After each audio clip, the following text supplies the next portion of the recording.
tình ta nên chăng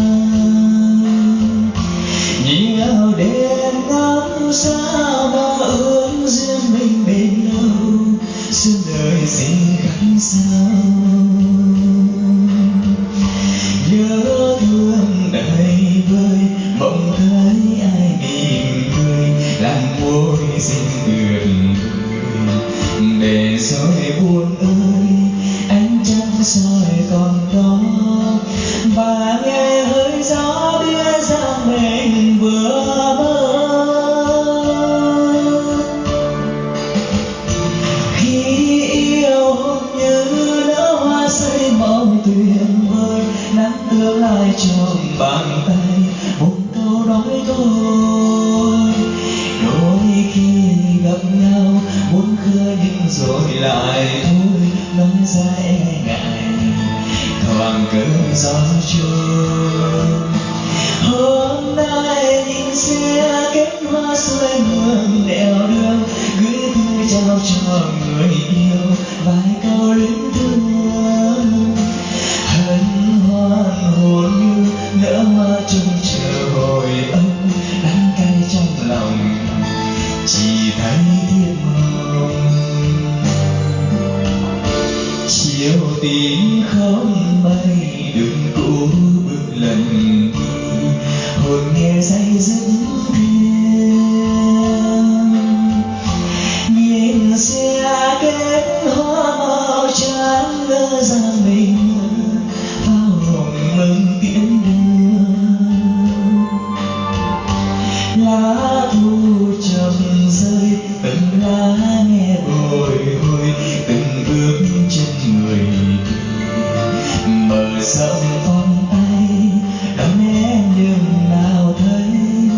sao dâng lên tiếng tiến bao giờ cho khôn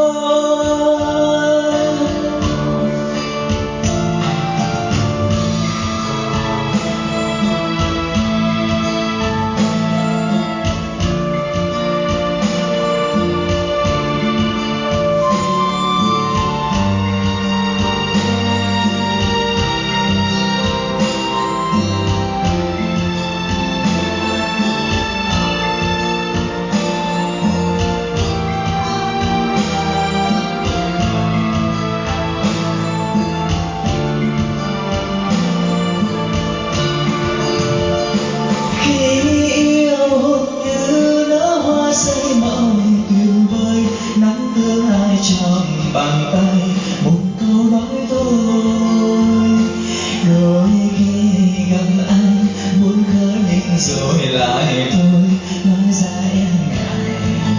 thoảng cơn gió trôi hôm nay nhìn xe kết hoa xuôi ngược đèo đưa gửi thư trao cho người yêu vài câu luyến thương hân hoan hồn như nở hoa trông chờ hồi ấm đắng cay trong lòng chỉ thấy tiếc nuối chiều tím không mây đường cũ bước lần đi buồn nghe dây dứt thêm nhìn xe kết hoa màu trắng lỡ rằng mình mơ pháo hồng mừng tiễn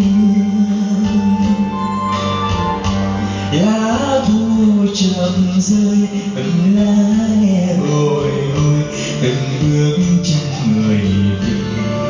mở rộng vòng tay đón em nhưng nào thấy sao dâng lên tiếng biến bao giờ